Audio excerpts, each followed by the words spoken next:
And Uppsala has two universities that is really, you can't avoid that when you work in Uppsala or when you are in Uppsala. For instance, in the summertime, the city is sort of empty when all the students leave. But it's the fourth largest municipality in Sweden. And it's not only a city, it's also a very large, actually, countryside, both when it comes to the area and also when it comes to the amount of people living in the countryside. But when it comes to the city itself, it's one of the fastest growing cities in Sweden. But now I will try to talk a bit more about the VLR. And something that led up to a voluntary local review for us. I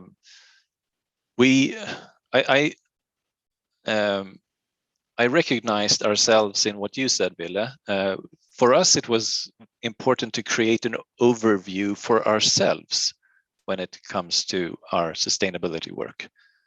But also to when we do that, also to share experiences with others. But the experiences that we try to present is also something that we share with each other within the municipality. We became a bit interested in the Helsinki's VLR from 2019.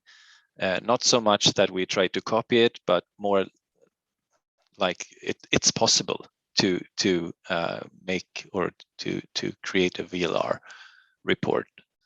But then the main factor, I think, was the VNR, the Voluntary National Review, where the Swedish government asked a few local municipalities to join in with a VLR, and we decided to do that. The decision was made fairly late. Like Andrea said, we had not so much time. The decision was made in December in our city council, and then we were about to. We had a deadline in the beginning of March, so it was quite quick. The report itself is presented in a way that we try to describe the why and the how, and not only the what. And that is in order to promote learning. It's not supposed to be.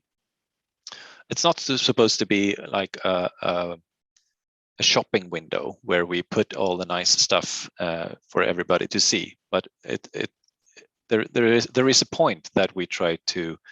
There is a reason why we try to present the things that we are. So the why and how are important. And we try to integrate the leave no one behind perspective in different parts of the report. We don't have a segment of the report that's called the leave no one behind perspective, but we try to integrate it. And we used pre-existing sources. We didn't have what Ville described, a large dialogue with the citizens or society, and that's something that I will come back to a bit. The report itself stands on two legs. One of the legs are how Agenda 2030 is integrated within the management system. It's more like how we run the city.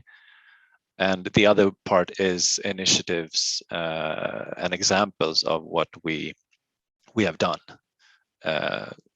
connected to the targets of the SDRs. And we have sort of a storyline for the status part where we describe what we have done. I'm not sure that I will go into that now, but it's a structure that we followed, and it sort of became a story out of it. That's at least what we try to do. And we also try to use our own way of managing our city as the foundation. So we have a few city goals, and we try to take that as a starting point and see how do we actually, what do we actually do within these city goals that align with Agenda 2030? Because we do a lot of sustainability work, but we don't actually always see it as sustainability work. And it's important for us to see that, so that we can see, all of us, that the agenda is relevant to us. And we have a few examples, for instance, gender budgeting when it comes to economy, or equal pay for equal work when it comes to our own big organization. And we also have a special goal that is very similar to the Leave No One Behind principle. And the conclusion sort of is that we try to find a few ingredients for successful sustainability work. And one ingredient is that it's important to have an ambition to create pressure for change through political attention. And for instance, when it comes to the climate goals of emissions, that we should be climate neutral, for instance, a certain year. That's an ambition that drives us to work together. It's important to mobilize and create capability and mobilize cooperation. We can't do this by ourselves as a municipality. We have to cooperate with others. For instance, we have something that we call the climate protocol with large organizations locally that we cooperate with. It's important to use knowledge and create knowledge and use knowledge to understand needs. It's important to focus on these needs and try things and evaluate and learn from them, and then integrate the good new within the regular operations of the city. And a few experience then about what we've learned by writing the report. A few good experiences that the report itself gives possibilities for having a longer time perspective. We normally just have sort of a year or so as a time perspective in annual reports. But this makes it possible to look way back 5, 10, 20 years if we want to, in order to see larger changes and changes over time. It's also, the VLR itself is a very good thing to, if you're interested in connecting to other cities, to other municipalities within the country or with other countries. It's a very good platform in doing so. For instance, today, if me and Ville would find something that would be interesting to talk about in a later stage, we could do that because we meet.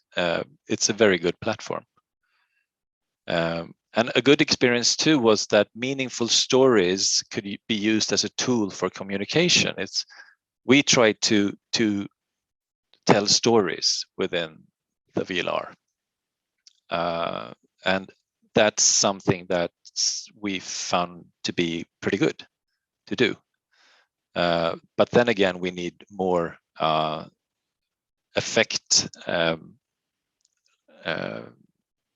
analysis ingredients within these stories.